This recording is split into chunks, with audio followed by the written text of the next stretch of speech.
But আমার বিশ্বাস ছিল যে ইনশাল্লাহ ম্যাচটা জিতবে। আমাদের জন্য অনেক ইজি অপশন ছিল, সাইব 2টা ম্যাচে রান করতে পারিনি, ওকে যদি আজকে বসিয়ে আমি সৌম্য সরকারকে খেলাতাম। সাকিব ভাই তো গ্রেট প্লেয়ার, এবং গ্রেট প্লেয়ার যদি টিমে খেলে টিমের তো কম্বিনেশন অন্যরকম হয়ে যায়। দেখেন মুস্তাফিজ কিন্তু প্যানিক করেনি, 2টা 6 খাওয়ার পরে কিন্তু সে কিন্তু ভালো বোলিং করেছে। দেখেন প্রেশার তো অবশ্যই ছিল, এবং বাট আমার বিশ্বাস ছিল যে ইনশাল্লাহ ম্যাচটা জিতবো।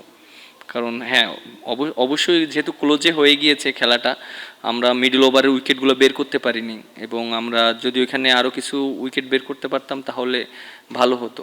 রিভিউটা আমরা ডিসকাস করে নিয়েছিলাম, লিটন ছিল, শান্ত ছিল, ওরা দুজন বলছিল যে যে রিভিউ আছে, আমরা রিভিউ নিয়ে নিই।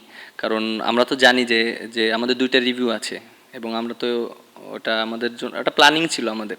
সবাই চেষ্টা করেছে, কিন্তু উইকেটটা ওইরকম পারমিট করেনি, এবং অবভিয়াসলি ওরা খুব ভালো বোলিং করেছে। এবং বলটা দেখেন 34 ওভারের পর থেকে বলটা যখন একটু ওল্ড হয়ে গিয়েছে তখন রিভার্স করা শুরু হয়েছিল, ওখানে কিন্তু বাউন্ডারি মারাটা একটু ডিফিকাল্ট ছিল। হয়তো ওরা যদি আর একটু বেশি অ্যাটাকিং মুডে খেলতো হয়তো আমরা ওই রানটাও রিস্ক নাও করতে পারতাম, কারণ উইকেট পড়ে গেলে আমাদের জন্য অনেক প্রেশার ছিল। সো ওইভাবে আমাদের একটা টার্গেট ছিল যে আমরা যদি 80 বা 90 রান করতে পারি তাহলে আমাদের জন্য ভালো হবে। সো প্রথম দিকে তো দেখলেন যে আমরা কীভাবে উইকেট নিয়েছি, বাট একটা ব্যাটসম্যান ওরা খুব ভালো ব্যাটিং করেছে। না অবশ্যই আমার কাছে ওর অ্যাপ্রোচটা ভালো লেগেছে। আপনি যদি লাস্ট ম্যাচের ব্যাটিংটা দেখেন আফিফের, ওখানে কিন্তু আমাদের প্রায় 9 করে রান লাগতো, কিন্তু ও কিন্তু ওখানে হয়তো নিজের জন্য ক্রিকেট খেলতে পারতো সেভাবে কিছু রান করি, বাট ও কিন্তু সেটা করেনি। ও কিন্তু টিমকে জিতানোর জন্য কিন্তু ওর রিস্ক নিতে হয়েছে, কারণ আপনি যদি এক এক করে খেলেন দিন শেষে ম্যাচ জিততে পারবেন না। সো ওর অ্যাপ্রোচটা ভালো ছিল, এটা আমার কাছে খুব ভালো লেগেছে। এবং হয়তো রান করতে পারিনি, অপরচুনিটি ওইটা পাইনি, বাট আমার কাছে মনে হয় যদিও এরকম অপরচুনিটি আরও আসে সামনে, ও ভালো করবে।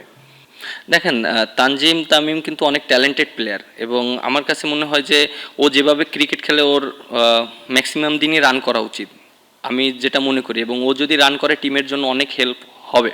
এবং দেখেন যে ও যেভাবে ব্যাটিং করেছে, সো আমার কাছে মনে হয় যে অবশ্যই ওর বিষয় নিয়ে কাজ করা হচ্ছে। এবং দেখেন লাস্ট সিরিজে কিন্তু ও খেলেনি, বাট আপনি দেখেন যদি দেখেন বিপিএলের থেকে শুরু করে আপনার আপনার আমাদের যে টুর্নামেন্টটা হলো ওখানেও অনেক টপ পারফর্ম করেছে, আবার প্র্যাকটিস ম্যাচে ওখানে সেঞ্চুরি করেছে, মানে ও অনেক ছন্দে আছে এবং অনেক কনফিডেন্ট আছে। সো লাস্ট 2টা ইনিংস আপনি যদি দেখেন, আজকের ইনিংস আর লাস্ট ম্যাচের ইনিংস, যেটা ফার্স্ট ম্যাচে আমরা উইন হয়েছি, সো আমার কাছে মনে হয় একটা ব্যাটসম্যানের ক্লিয়ার মাইন্ড থাকাটা খুব ইম্পর্টেন্ট, যেটা ওর ভিতরে আছে।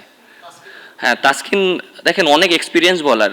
আমার কাছে মনে হয় যে এই টিমে সবচেয়ে বাংলাদেশ টিমে যদি ডেবু হয়ে থেকে তাসকিন এবং সৌম্য সরকার আছে। আমার কাছে মনে হয় ও যে এক্সপিরিয়েন্স প্লেয়ার সেটাকে কাজে লাগাচ্ছে, এবং আমার কাছে মনে হয় এবং ও অনেক হার্ডওয়ার্ক করে।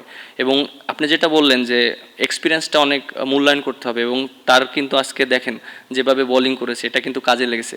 কারণ প্রেশার সিচুয়েশনে কীভাবে হ্যান্ডেল করতে হবে এটা কিন্তু এক্সপিরিয়েন্স হলে কিন্তু জিনিসটা হবে। দেখেন মুস্তাফিজ কিন্তু প্যানিক করেনি, 2টা 6 খাওয়ার পরে কিন্তু সে কিন্তু ভালো বোলিং করেছে। তাসকিন ওই সিচুয়েশনে কী বল করতে হবে ও নিজেকে ওইভাবে বুস্ট আপ করেছে। সো আমার কাছে মনে হয় এক্সপিরিয়েন্সের অনেক মূল্য আছে। না ওভারঅল সবাই অনেক টিম ওয়াইজ খেলেছে। আমার কাছে মনে হয় নাহিদ রানা খুবই ভালো বোলিং করেছে, কারণ ও দেখেন লাস্ট সিরিজে কিন্তু টিমে ছিল না, এভাবে টিমে এসে আবার কামব্যাক করেছে, ভালো করেছে। এবং ফার্স্ট ম্যাচে 5 উইকেট পেয়েছে।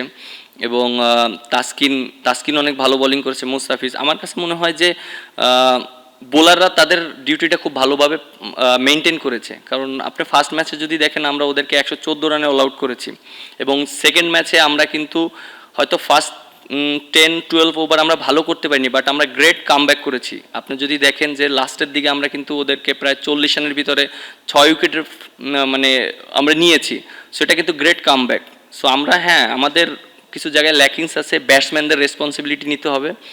আমার কাছে মনে হয় যে আমরা যদি ট্রু উইকেটে ভালো উইকেটে খেলি ব্যাটসম্যানরা অনেক কনফিডেন্ট পাবে। দেখেন আমরা যে পাকিস্তান সিরিজ খেলেছি আমরা কিন্তু ট্রু উইকেটে খেলেছি, এবং ব্যাটসম্যানরা এখানে রান পেয়েছে। সো আমরা ওইভাবেই প্ল্যানিং করছি।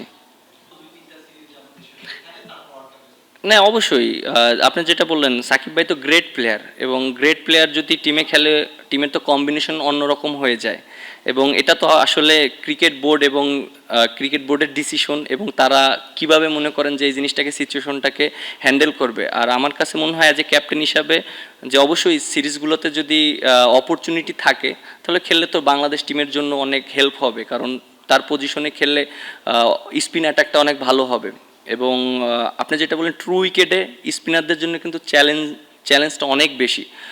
আর ট্রু উইকেটে অনেক সময় উইকেট বের বের করতে হলে আপনার ভালো জায়গায় অনেক মেনটেন করে বল করতে হয়, রান কন্টেন করে। সো আপনি যদি রান দিয়ে দেন তখন কিন্তু অনেক ডিফিকাল্ট হয়ে যায়। সো আমার কাছে মনে হয় যে এই জিনিসটা আমাদের আরও শিখতে হবে। এক্সপিরিয়েন্স রিশাদ ওর অনেক খেলতে খেলতে অনেক এক্সপিরিয়েন্স হবে আরও যারা আছে। সো আমার কাছে মনে হয় এক্সপিরিয়েন্সটা খুব ইম্পর্টেন্ট যদি খেলতে পারে।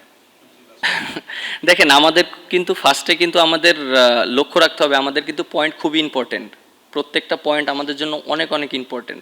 আমাদের মাথায় রাখতে হবে যে 27 ওয়ার্ল্ড কাপের আগে আমাদের কোয়ালিফাই করতে হবে। এর জন্য কিন্তু প্রত্যেকটা সিরিজ প্রত্যেকটা ম্যাচ আমাদের জন্য অনেক ইম্পর্টেন্ট। আমরা ওইভাবেই চিন্তা করব যে আমাদের কিভাবে আমরা সিরিজ জিততে পারি, ম্যাচ জিততে পারি।